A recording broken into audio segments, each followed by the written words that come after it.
શું તમે ક્લાસરૂમમાં પ્રશ્ન પૂછતા મૂંઝાવ છો?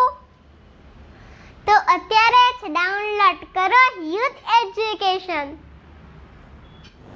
નમસ્તે વિદ્યાર્થી મિત્રો, સ્વાગત છે આપનું. અને આજે આપણે અભ્યાસ કરવાના છીએ ધોરણ 11ની અંદર અર્થશાસ્ત્ર વિષયમાં 7મું પ્રકરણ ભારતીય અર્થતંત્ર.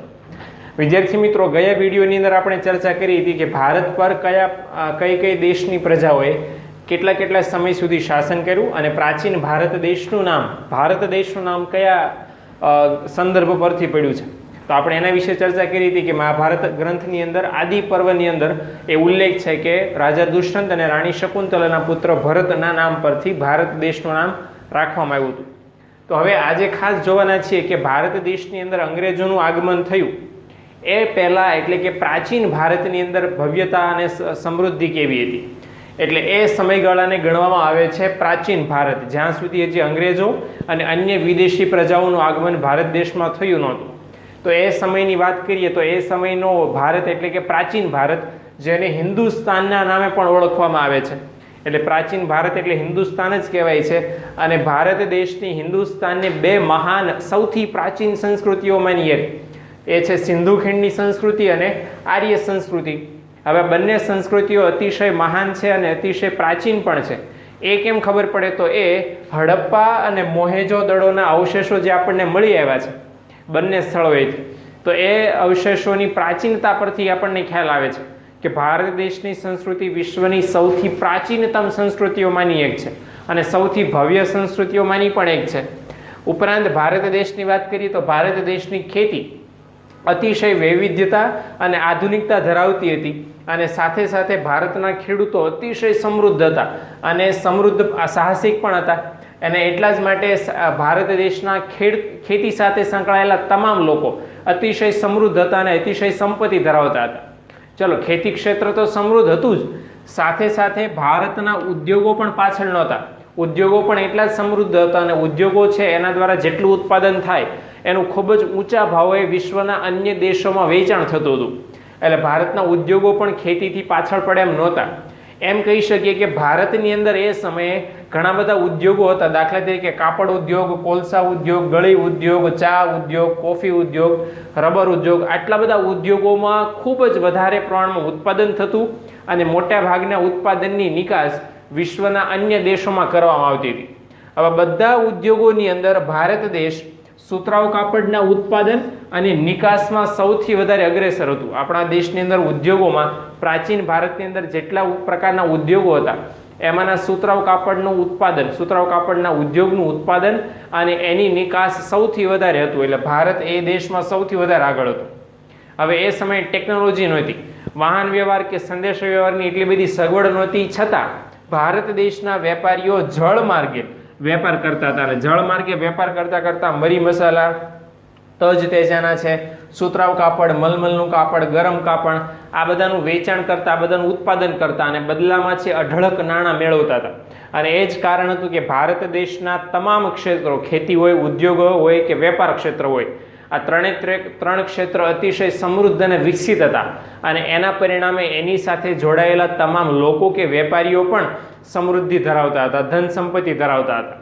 હવે આ પ્રાચીન ભારતને આપણે વિગતવાર જાણવાનો પ્રયત્ન કરીએ તો આપણે રોજગારીનું માળખું ચેક કરીએ, સમજીએ તો આપણને ખ્યાલ આવે કે કયા ક્ષેત્રની અંદર કેવી સ્થિતિ હતી. તો એ રોજગારીનું માળખું જોઈએ તો રોજગારીના માળખાની અંદર ખાસ વાત કરીએ તો ભારતની અંદર સૌથી પહેલું જોઈ લઈએ કે ભારત છે એ પ્રાચીન ભારત ખેતી પ્રધાન દેશ હતો. હવે કેમ ખેતી પ્રધાન દેશ હતો એ કેમ કહી શકાય? કારણ કે ભારત દેશની મોટા ભાગની પ્રજા એ ખેતી ઉપર આધારિત હતી અને ખેતીમાંથી જ રોજીરોટી અને આવક મેળવતા હતા. એટલે કહી શકાય કે ભારત દેશ ખેતી પ્રધાન દેશ હતો, પ્રાચીન ભારત. ઉપરાંત ભારત દેશ મુખ્યત્વે ગ્રામ્ય અર્થતંત્ર ઉપર આધારિત હતો, કારણ કે દેશના મોટાભાગના લોકો આજે પણ અને પ્રાચીન ભારતમાં પણ છે મોટાભાગના લોકો ગામડામાં જ રહેતા અને ગ્રામ્ય અર્થતંત્ર જ વિકસિત હતું. એ સમયની અંદર ગ્રામ્યની અંદર છે બધા ઉદ્યોગો અને જે પણ આર્થિક પ્રવૃત્તિઓ કહી શકાય એ ગ્રામ્ય લેવલે સૌથી વધારે થતી હતી. અને એટલા માટે કહી શકાય કે દેશ મુખ્યત્વે ગ્રામ્ય અર્થતંત્ર પર આધારિત દેશ હતો. હવે આવા ખેતી પ્રધાન દેશમાં પણ અન્ય ઉદ્યોગ અને વેપાર પ્રવૃત્તિઓ પણ એટલા જ પ્રમાણમાં વિકસી હતી. એ આપણે રોજગારીના માળખાનો વિગતવાર અભ્યાસ કરીએ તો કહી શકાય. તો રોજગારીના માળખામાં ત્રણ ક્ષેત્ર કે ત્રણ આર્થિક પ્રવૃત્તિઓ છે, જેમાંની પહેલી છે ખેતી. તો ભારત દેશની ખેતીની વાત કરીએ તો ભારત દેશની ખેતી વૈવિધ્યપૂર્ણ અને સમૃદ્ધ હતી, જે એના પરથી કહી શકાય કે ભારત દેશના ખેડૂતો વિશ્વના અન્ય દેશોમાં સૌથી વધારે વસ્તુઓનું વેચાણ કરતા હતા, નિકાસ કરતા હતા. ભારતના જેટલા પણ ગ્રામ્ય વિસ્તારો હતા બધા સ્વાવલંબી હતા. સ્વાવલંબી એટલે શું? કે પોતાના જીવન જરૂરિયાતની વસ્તુઓ મેળવવા માટે, અન્નની વસ્તુઓ મેળવવા માટે ક્યાંય અન્ય ગામડા ઉપર કે અન્ય જગ્યાએ આધાર રાખવો પડે નહીં. ગામડાની અંદર જ બધી જ વસ્તુ કે સેવાઓનું ઉત્પાદન થઈ રહેતું હતું, એટલે ગામડામાંથી જ બધી વસ્તુઓ મળી રહેતી હતી, અને એટલા માટે બધા ગ્રામ્ય વિસ્તારો સ્વાવલંબી હતા એમ કહી શકાય. હવે કઈ કઈ વસ્તુનું ઉત્પાદન ગ્રામ્ય વિસ્તારમાં થતું? તો કે અનાજ છે, શાકભાજી છે, કપડાં, પગરખા, આ બધી જ વસ્તુઓનું ઉત્પાદન ગામમાં થતું. ગ્રામ્ય વિસ્તારની અંદર થવાને લીધે અન્ય વિસ્તારમાં કે અન્ય ગામની અંદર છે માગવા જવું પડતું નહીં, અને એટલા માટે કહી શકાય કે ભારતની ખેતી એટલી બધી વિવિધતા ધરાવતી હતી કે માત્ર અનાજ નહીં, ફળફળાદી છે, શાકભાજી છે, અનાજ છે, આ બધી વસ્તુનું ઉત્પાદન થતું, એટલે લોકોની જરૂરિયાતો પૂરેપૂરી સંતોષાઈ શકતી.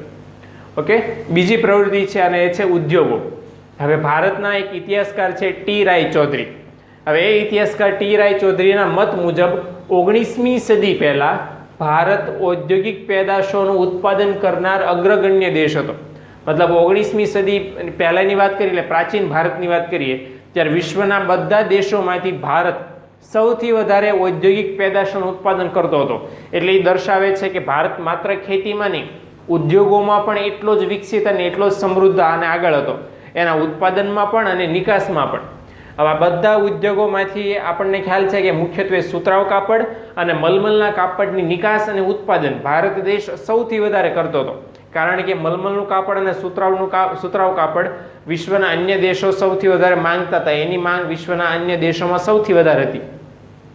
આની સાથે સાથે સુતરાઉ કાપડ અને મલમલના કાપડની સાથે સાથે કાચું રેશમ, ગરમ કપડાં, શાલ, તાડપત્રી, મૂર્તિઓ, ઉપરાંત કપડાને રંગવા માટે, કલર કરવા માટે ગળી, આ બધાની નિકાસ ભારત દેશમાંથી થતી હતી. આ બધી જ વસ્તુઓ છે એ ઉદ્યોગોની પેદાશ છે, ઉદ્યોગોનું ઉત્પાદન છે. એટલે કહી શકાય કે ખેતીની સાથે સાથે ઉદ્યોગ ક્ષેત્ર પણ એટલી જ વિવિધતાવાળી વસ્તુઓનું ઉત્પાદન કરતું હતું અને વિદેશની અંદર અન્ય દેશોમાં નિકાસ પણ કરતું હતું. હવે સાથે સાથે ત્રીજું ક્ષેત્ર છે રોજગારી આપતું ક્ષેત્ર, અને એ છે સેવા ક્ષેત્ર અથવા તો વેપાર ક્ષેત્ર. એ પણ જોઈ લઈએ તો ઈસવીસન પૂર્વે 600ની અંદર ભારતની અંદર વિવિધ ચિહ્નોવાળા સિક્કાઓ બનાવવામાં આવતા હતા, અને એનો ઉપયોગ સામાન્ય લોકો પોતાના વેપાર કરવા માટે કે રોજબરોજનું ખરીદ વેચાણ કરવા માટે કરતા હતા. એટલે એ પણ કહી શકાય કે ભારત દેશની અંદર અર્થતંત્રમાં નાણું અસ્તિત્વમાં હતું. હા, એ પણ વાત છે કે સાથે સાથે સાટા પદ્ધતિ પણ હતી, જેને આપણે વસ્તુ વિનિમય પ્રથા પણ કહીએ છીએ, કે વસ્તુના બદલામાં વસ્તુની આપ-લે થાય, અને એની સાથે સાથે નાણાં પદ્ધતિ પણ હતી, જે આપણા દેશની વેપાર પ્રવૃત્તિની આધુનિકતા કહી શકાય. હવે એની સાથે સાથે ભારત દેશની અંદર એ સમયે અલગ અલગ વેપારી ગતિવિધિઓ વારંવાર થતી હતી. શહેરી વિકાસ માટે જે તે વિસ્તારના રાજાઓ ઘણા બધા કાર્યો કરતા હતા. ઉપરાંત ભારત દેશની અંદર સૌથી મોટી હકારાત્મક બાબત એ હતી કે રાજકીય એકતા હતી, અને સાથે સાથે સૈન્ય સુરક્ષા પણ વેપારીઓને પૂરી પાડવામાં આવતી હતી. એટલે આ બધા પરિબળોના લીધે ભારત દેશનો વેપાર પણ ખૂબ જ ઝડપથી વિકાસ પામ્યો. એટલે સરવાળે કહી શકાય કે પ્રાચીન ભારતનું જે રોજગારીનું માળખું છે, આ ત્રણેય પ્રવૃત્તિઓ અતિશય વિકસિત હતી, અને ત્રણેય પ્રવૃત્તિઓમાં જેટલી વસ્તુ કે સેવાનું ઉત્પાદન થતું હતું એ વિપુલ પ્રમાણમાં વિવિધતા ધરાવતું હતું, અને વિશ્વના અન્ય દેશોની જરૂરિયાત મુજબ સમયે સમયે એ વસ્તુઓ પૂરી પાડતું હતું. હવે પ્રાચીન ભારતમાં જ વાત કરીએ કે પ્રાચીન ભારતનું જે અર્થતંત્ર હતું એની રાષ્ટ્રીય આવક કેટલી હતી, એટલે કે આર્થિક સમૃદ્ધિ ભારત દેશની એ સમયની કેટલી હતી?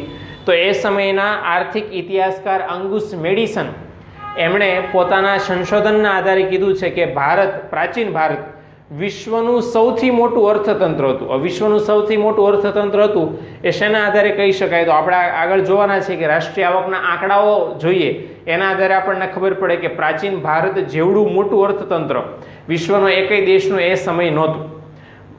એ સમયની વાત કરીએ તો કે મૌર્ય રાજાના સમય દરમિયાન ભારત છે એક જ રાજાના નેજા હેઠળ આવ્યું. અહીંયા રાજાનું નામનો ઉલ્લેખ નથી, પરંતુ આપણને ખ્યાલ છે કે ચંદ્રગુપ્ત મૌર્ય એ કૌટિલ્યના માર્ગદર્શન હેઠળ ભારત દેશના તમામ વિસ્તાર પર કબજો મેળવ્યો હતો અને ભારત દેશ પર શાસન કર્યું હતું. હવે ભારત માટે સારામાં સારી બાબત હતી, કારણ કે ભારત દેશનો સંપૂર્ણ વિસ્તાર માત્ર ને માત્ર એક જ રાજાના શાસન હેઠળ હતો અને એનો ફાયદો દેશને એ થયો કે ભારત દેશ માટે સુવર્ણ યુગ હતો. ભારત દેશ માટે, ભારત દેશનો વિકાસ થાય, ભારત દેશની સમૃદ્ધિ થાય એવા સૌથી વધારે મહત્વના હેતુલક્ષી નિર્ણયો એ જ સમયગાળા દરમિયાન લેવામાં આવ્યા, જેનો ફાયદો એ થયો કે ભારત દેશની સમૃદ્ધિ અને વિકાસ અનેક ગણો વધી ગયા આ મૌર્ય રાજાના સમયગાળા દરમિયાન. ત્યારબાદ વાત કરીએ તો 16મી સદીમાં મુઘલ શાસન દરમિયાન ભારત દેશ વિશ્વની કુલ આવકના 25% આવક ધરાવતો હતો. એટલે જો અહીંયા અભ્યાસના આધારે કહી શકાય, બહુ રસપ્રદ માહિતી છે કે મુઘલ શાસન ભારતની અંદર હતું ત્યારે ભારતની આવક કેટલી હતી, તો કે વિશ્વના જેટલા દેશો છે એ બધા દેશોની આવક ભેગી કરીએ 100% આવક, એમાંથી માત્ર 25% આવક તો માત્ર એક જ દેશ ભારતની હતી. એટલે 75% આવક આખા વિશ્વની અને 25% આવક માત્ર ભારતની. તો આ આવકના આંકડાના આધારે કહી શકાય કે ભારત દેશની સમૃદ્ધિ એ સમયમાં કેટલી હશે. ઉપરાંત બીજી એક વાત છે કે 1700ની સાલમાં ઔરંગઝેબનું શાસન ભારત પર હતું ત્યારે ભારતની રાષ્ટ્રીય આવક લગભગ 10 કરોડ પાઉન્ડ હતી. એટલે આ વાત કરીએ છીએ 1700ની સાલની. 1700ની સાલમાં પણ ભારત એટલો સમૃદ્ધ હતો કે ભારતની રાષ્ટ્રીય આવક એ સમયગાળાની અંદર 10 કરોડ પાઉન્ડ હતી. અને પાઉન્ડ એટલા માટે મપાય છે કારણ કે ત્યારે ઇંગ્લેન્ડનું જે ચલણ હતું પાઉન્ડ એ સૌથી વધારે શક્તિશાળી ચલણ હતું. જેમ કે અત્યારે અમેરિકાનું ચલણ ડોલર છે, શક્તિશાળી ચલણ છે અને બધા જ દેશની રાષ્ટ્રીય આવક અત્યારે ડોલરમાં મપાય છે. પરંતુ પ્રાચીન સમયની અંદર ઇંગ્લેન્ડનું ચલણ છે, બ્રિટનનું ચલણ જે પાઉન્ડ છે એની અંદર બધા દેશની રાષ્ટ્રીય આવક મપાતી. અને એટલા માટે કહી શકાય કે ઔરંગઝેબના શાસનકાળ દરમિયાન લગભગ 10 કરોડ પાઉન્ડ એના જેટલી ભારતની રાષ્ટ્રીય આવક હતી. હવે જો આ આંકડાઓ જ આપણને દર્શાવે છે કે વિશ્વના અન્ય દેશોની સમૃદ્ધિની કક્ષાએ, વિશ્વની સમૃદ્ધિની કક્ષાએ માત્ર ભારત દેશના અર્થતંત્રની સમૃદ્ધિ કેટલી બધી વધારે છે, કેટલી બધી સારી હશે, તો એ કહી શકાય. અને આ બધી સમૃદ્ધિ આપણને ખ્યાલ છે કે અંગ્રેજો આવ્યા ત્યાં સુધી જ ટકી. આ ઉપરાંત અંગ્રેજો તો ઠીક, એની સાથે સાથે ફ્રેન્ચો ને, પોર્ટુગીઝો ને, ડચ ને, આ બધા લોકોએ અલગ અલગ સમયની અંદર ભારત પર શાસન કર્યું અને ભારતની ધન સંપત્તિ અને ભારતની વેપાર પ્રવૃત્તિને જેટલી લૂંટી શકાય, જેટલું ભેગું કરી શકાય એટલું કર્યું અને આપણા અર્થતંત્રને નુકસાન પહોંચાડવાનું કામ કર્યું. તો એ સમૃદ્ધિ અહીંયા સુધી જ ટકી. ત્યાર પછી ભારતના અર્થતંત્રની શાસનના લીધે, ગુલામીના લીધે પડતી શરૂ થઈ. તો શું શું એવું બન્યું, શું શું એવી ઘટનાઓ બની, તો એની જાણકારી આપણે નેક્સ્ટ વિડીયોની અંદર મેળવવાના છીએ. તો મિત્રો વિડીયોને લાઈક કરો, શેર કરો અને સબસ્ક્રાઈબ કરો.